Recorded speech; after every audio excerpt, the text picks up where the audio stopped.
ചെല്ലാം. ഏറ്റവും ആദ്യം കഴിഞ്ഞ ദിവസമൊക്കെ നമ്മളെ ഞെട്ടിച്ച വാർത്തയായിരുന്നു ഡൽഹി ഹൈക്കോടതി ജഡ്ജി യശ്വന്ത് വർമ്മയുടെ വീട്ടിൽ നിന്ന് ചാക്ക് കണക്കിന് പണം കണ്ടെടുത്തു എന്ന വാർത്ത. ഇതിൽ പ്രാഥമിക റിപ്പോർട്ട് ഇപ്പോൾ സുപ്രീം കോടതി പുറത്തുവിട്ടിരിക്കുകയാണ്. ഡൽഹി ഹൈക്കോടതി ചീഫ് ജസ്റ്റിസ് സമർപ്പിച്ച റിപ്പോർട്ടിനൊപ്പം കത്തിയ നോട്ടുകെട്ടുകളുടെ ചിത്രങ്ങളും ദൃശ്യങ്ങളും പുറത്തുവിട്ടിട്ടുണ്ട്. സംഭവത്തിൽ ആഭ്യന്തര അന്വേഷണ സമിതിയെ സുപ്രീം കോടതി ഇപ്പോൾ നിയോഗിച്ചിരിക്കുകയാണ്. രാകേഷ് വിവരങ്ങളുമായി. രാകേഷ്, 3 ചാക്കിലോ മറ്റോ കെട്ടിവെച്ച നിലയിലുണ്ടായിരുന്ന നോട്ടുകൾ, അത് കത്തിയതിന്റെ ദൃശ്യങ്ങളാണ് ഇപ്പോൾ പുറത്തുവരുന്നത്. ഈ വിഷയവുമായി ബന്ധപ്പെട്ട് വലിയ ആശയക്കുഴപ്പമൊക്കെ ഉണ്ടായിരുന്നു. ഫയർഫോഴ്സ് മേധാവി അങ്ങനെ നോട്ട് കണ്ടെടുത്തിട്ടില്ലെന്ന് പറയുന്നു. അതേസമയം സുപ്രീം കോടതിയിൽ നടപടികൾ തുടങ്ങുന്നു. എന്തായാലും ഇപ്പോൾ എല്ലാം സ്ഥിരീകരിക്കുകയാണ്. ചാക്ക് കണക്കിന് നോട്ടുകളായിരുന്നു ഈ ജഡ്ജിയുടെ വീട്ടിലുണ്ടായിരുന്നത്. അത് ഇങ്ങനെ വന്നു എന്നതാണ് ഇനി അറിയേണ്ടത്. ശ്രീജ, ഡൽഹി ഹൈക്കോടതി ജഡ്ജി യശ്വന്ത് വർമ്മയ്ക്ക് കുരുക്കുമുറുകുകയാണ്. കാരണം ഇതൊരു പതിവില്ലാത്ത രീതിയാണ്. കാരണം ജുഡീഷ്യറിയുടെ തന്നെ വിശ്വാസത്തെ ചോദ്യം ചെയ്യപ്പെടുന്ന ഒരു ഘട്ടത്തിലാണ് ആഭ്യന്തര അന്വേഷണം നടത്തിക്കൊണ്ട് ആ റിപ്പോർട്ട് ഇപ്പോൾ പുറത്തുവിട്ടിരിക്കുന്നത്. പ്രാഥമിക അന്വേഷണം ഡൽഹി ഹൈക്കോടതി ചീഫ് ജസ്റ്റിസാണ് പ്രാഥമിക അന്വേഷണം നടത്തിയിരുന്നത്. ആ അന്വേഷണത്തിന്റെ റിപ്പോർട്ടാണ് ഇപ്പോൾ സുപ്രീം കോടതി പുറത്തുവിട്ടിരിക്കുന്നത്. ഏതാണ്ട് 25 പേജുള്ള റിപ്പോർട്ടിൽ ഡൽഹി ഹൈക്കോടതി ചീഫ് ജസ്റ്റിസ് പ്രധാനമായും ആവശ്യപ്പെടുന്നത് ആഴത്തിലുള്ള അന്വേഷണം ഈ വിഷയത്തിൽ ആവശ്യമാണ് എന്നുള്ളതാണ്. കാരണം 15-ാം തീയതിയാണ് ഈ മാസം 15-ാം തീയതിയാണ് ജഡ്ജിയുടെ ഔദ്യോഗിക വസതിയിലെ സ്റ്റോർ റൂമിൽ തീപിടുത്തം ഉണ്ടാകുന്നത്.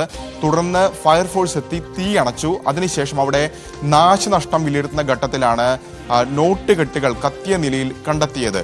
തുടർന്ന് ഇപ്പോൾ ഫയർഫോഴ്സ് മേധാവി, ഒപ്പം തന്നെ അവിടെ സംഭവ സ്ഥലത്തുണ്ടായിരുന്ന പോലീസ് ഉദ്യോഗസ്ഥർ തുടങ്ങിയവരുടെ മൊഴികൾ കൂടി രേഖപ്പെടുത്തിക്കൊണ്ടുള്ള റിപ്പോർട്ടാണ് ഇപ്പോൾ ഡൽഹി ഹൈക്കോടതി ചീഫ് ജസ്റ്റിസ് സമർപ്പിച്ചിരിക്കുന്നത്. ഒപ്പം ഈ ആരോപണ വിധേയനായ യശ്വന്ത് വർമ്മയുടെ വാദങ്ങളും വിശദീകരണവും ഇതിൽ ഉൾപ്പെടുത്തുകയും ചെയ്തിട്ടുണ്ട്. യശ്വന്ത് വർമ്മ സൂചിപ്പിച്ചിരിക്കുന്ന പ്രധാനപ്പെട്ട കാര്യം, ഈ സംഭവത്തെ അപ്പാടെ അദ്ദേഹം നിഷേധിക്കുകയാണ്. കാരണം തൻ്റെ വീട്ടിലെ സ്റ്റോർ റൂമിൽ ആർക്കും പ്രവേശിപ്പിക്കാൻ കഴിയുന്നതാണ്. മാത്രമല്ല താനോ കുടുംബമോ അത്തരത്തിൽ നോട്ടുകെട്ടുകൾ അവിടെ സൂക്ഷിക്കാറില്ല.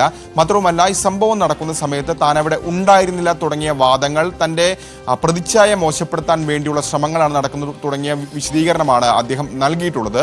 പക്ഷേ ഈ റിപ്പോർട്ടിൽ തന്നെ അക്കാര്യം ഡൽഹി ഹൈക്കോടതി ചീഫ് ജസ്റ്റിസ് തള്ളുന്നുണ്ട്. കാരണം റിപ്പോർട്ടിൽ പറയുന്ന പ്രധാനപ്പെട്ട കാര്യം, പ്രാഥമിക അന്വേഷണത്തിൽ നിന്ന് വ്യക്തമാകുന്നത് ഈ ബംഗ്ലാവിനകത്ത്, ഔദ്യോഗിക വസതിക്കകത്ത് പുറമേ നിന്ന് ആർക്കും പ്രവേശിക്കാൻ കഴിയില്ല. അതുകൊണ്ട് തന്നെ ഈ വസതിക്കകത്തുള്ള ആരെങ്കിലും തന്നെയായിരിക്കാം ഇതിന് പിന്നിൽ എന്ന് തന്നെയാണ് ഈ റിപ്പോർട്ടിനകത്ത് സൂചിപ്പിച്ചിരിക്കുന്നത്. മാത്രവുമല്ല ഡൽഹി പോലീസ് കമ്മീഷണർക്ക് ഇദ്ദേഹത്തിന്റെ ഫോൺ കോളുകൾ, കഴിഞ്ഞ 6 മാസത്തെ ഫോൺ കോളുകൾ സംബന്ധിച്ച വിവരങ്ങൾ ശേഖരിക്കാൻ നിർദ്ദേശം നൽകിയിട്ടുണ്ട് എന്നുകൂടി റിപ്പോർട്ടിൽ സൂചിപ്പിക്കുന്നുണ്ട്. അങ്ങനെ യശ്വന്ത് വർമ്മയെ സംബന്ധിച്ച് അദ്ദേഹം വലിയ രീതിയിൽ കുരുക്കുമുറുകുന്നു എന്ന് തന്നെ ഈ ഘട്ടത്തിൽ നമുക്ക് പറയാം. ഏതായാലും സുപ്രീം കോടതിയും ഈ വിഷയത്തിൽ വലിയ ഇടപെടൽ നടത്തിയിട്ടുണ്ട്. കാരണം ഈ റിപ്പോർട്ട് പുറത്തു വന്നതിന് സമർപ്പിച്ചതിന് തൊട്ടു പിന്നാലെയാണ് ആഭ്യന്തര അന്വേഷണ സമിതിക്ക് സുപ്രീം കോടതി രൂപം നൽകിയിരിക്കുന്നത്. 3 അംഗ സമിതിയായിരിക്കും ഇത് സംബന്ധിച്ച കാര്യങ്ങൾ, ഈ ആരോപണം അല്ലെങ്കിൽ പണം കണ്ടെത്തിയ സംഭവം അന്വേഷിക്കുകയെന്നും വ്യക്തമാക്കിയിട്ടുണ്ട്. പഞ്ചാബ് ഹൈക്കോടതി ചീഫ് ജസ്റ്റിസ് ആയ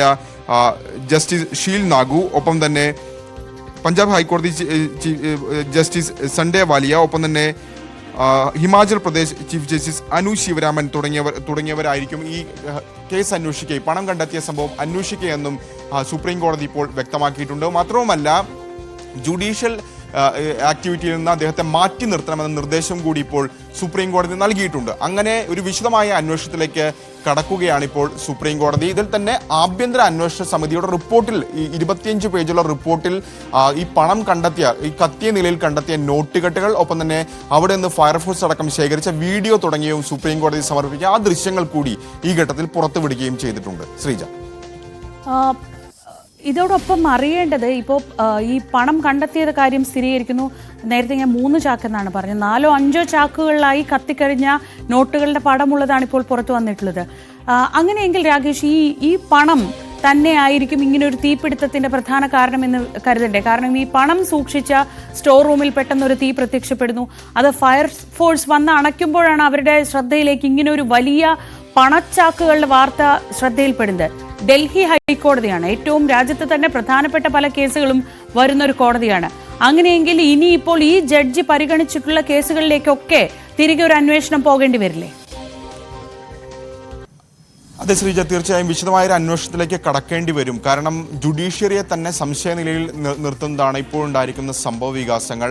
അതുകൊണ്ട് തന്നെയാണ് ഈ ഡൽഹി ചീഫ് ജസ്റ്റിസ് തന്റെ റിപ്പോർട്ടിൽ ഇക്കാര്യം വ്യക്തമായി പറയുന്നത്. കാരണം അദ്ദേഹം സൂചിപ്പിച്ചിരിക്കുന്ന അല്ലെങ്കിൽ ഈ പരാമർശിച്ചിരിക്കുന്ന ഈ റിപ്പോർട്ട് അവസാനിപ്പിക്കും തന്നെ ഇക്കാര്യം ചൂണ്ടിക്കാണിച്ചുകൊണ്ടാണ്. അതായത് ആഴത്തിലുള്ള അന്വേഷണം ഇക്കാര്യത്തിൽ നടക്കേണ്ടതുണ്ട്. കാരണം നോട്ടുകെട്ടുകൾ അടങ്ങിയ ദൃശ്യങ്ങൾ സഹിതമാണ് ഇപ്പോൾ റിപ്പോർട്ട് സമർപ്പിച്ചിരിക്കുന്നത്. മാത്രമല്ല ഫയർഫോഴ്സ് മേധാവി നേരത്തെ ആദ്യം ഫയർഫോഴ്സിന്റെ വിവരത്തിന്റെ അടിസ്ഥാനത്തിൽ തന്നെയാണ് ഈ പണം കണ്ടെത്തിയതെന്ന് സൂചിപ്പിച്ച് പിന്നീട് മേധാവി നിലപാട് മാറ്റിയിരുന്നു. അതിനുശേഷം താൻ അങ്ങനെ പറഞ്ഞിട്ടില്ല എന്നിപ്പോൾ അദ്ദേഹം തന്നെ ആവർത്തിക്കുന്നു.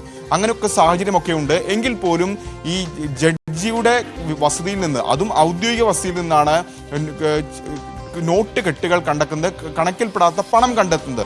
അപ്പോൾ സ്വാഭാവികമായും ജുഡീഷ്യറിയെ തന്നെ സംശയനിലയിലാക്കുന്ന കാര്യമാണ് സംഭവിച്ചിരിക്കുന്നത്. അതുകൊണ്ട് തന്നെയാണ് ഈ വിഷയത്തിൽ ആഴത്തിലുള്ള ഇടപെടൽ വേണമെന്ന ആവശ്യം ഈ റിപ്പോർട്ടിനോടൊപ്പം തന്നെ ഡൽഹി ഹൈക്കോടതി ചീഫ് ജസ്റ്റിസ് സൂചിപ്പിക്കുന്നത്. അതുകൊണ്ട് തന്നെയാണ് ആ സംഭവത്തിന്റെ ഗൗരവം കൂടി കണക്കിലെടുത്തുകൊണ്ട് തന്നെയാണ് ഈ റിപ്പോർട്ട് ലഭിച്ചതിന് ശേഷം അതിന് തൊട്ടു പിന്നാലെ തന്നെയാണ് ഈ 3 അംഗ ആഭ്യന്തര സമിതിക്ക് ഇപ്പോൾ സുപ്രീം കോടതി റിപ്പോർട്ട് അല്ലെങ്കിൽ അത്തരമൊരു നിർദ്ദേശം നൽകുകയും ചെയ്തിരിക്കുന്നത്. തീർച്ചയായും ഇദ്ദേഹം പരിഗണിച്ച കേസുകൾ അത് ഏതൊക്കെ തുടങ്ങിയ കാര്യങ്ങളിലൊക്കെ ഒരുപക്ഷെ ഇനി അന്വേഷണം വന്നേക്കാം. അത് ഈ ആഭ്യന്തര അന്വേഷണ സമിതിയുടെ പരിഗണനയ്ക്ക് വരുമെന്നാണ് സൂചന. ആഭ്യന്തര അന്വേഷണ സമിതിയും ഇത് സംബന്ധിച്ച് വിശദമായി പരിശോധിച്ച ശേഷം റിപ്പോർട്ട് നൽകും. അതിനുശേഷമായിരിക്കും സുപ്രീം കോടതിയുടെ ഭാഗത്ത് തുടർ നടപടികൾ, എന്ത് നടപടിയായിരിക്കും ഇദ്ദേഹത്തിനെതിരെ സ്വീകരിക്കേണ്ടത്. കാരണം ആദ്യഘട്ടത്തിൽ ഇദ്ദേഹത്തിനെതിരെ സ്വീകരിച്ചത് ഡൽഹി ഹൈക്കോടതിയിൽ നിന്ന് അലഹബാദ് ഹൈക്കോടതിയിലേക്ക് സ്ഥലം മാറ്റിക്കൊണ്ടൊരു തീരുമാനമാണ് ആദ്യഘട്ടത്തിൽ ഉണ്ടായിരുന്നത്.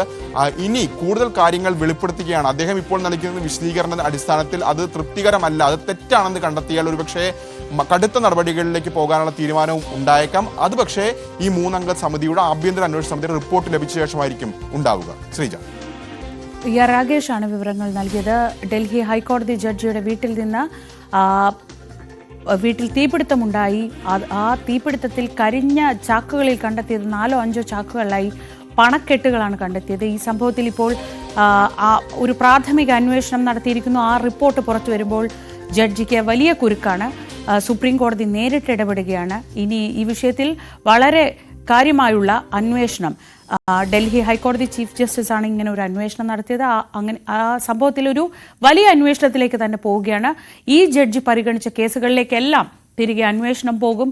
എവിടെ നിന്ന് അനധികൃതമായി ഇത്രയേറെ പണം, വെറുതെ പണമല്ല, ചാക്കുകെട്ടുകളിൽ പണം സൂക്ഷിക്കുന്ന തരത്തിൽ എവിടെ നിന്ന് പണം എത്തി എന്നതാണ് ഇനി അറിയേണ്ടത്.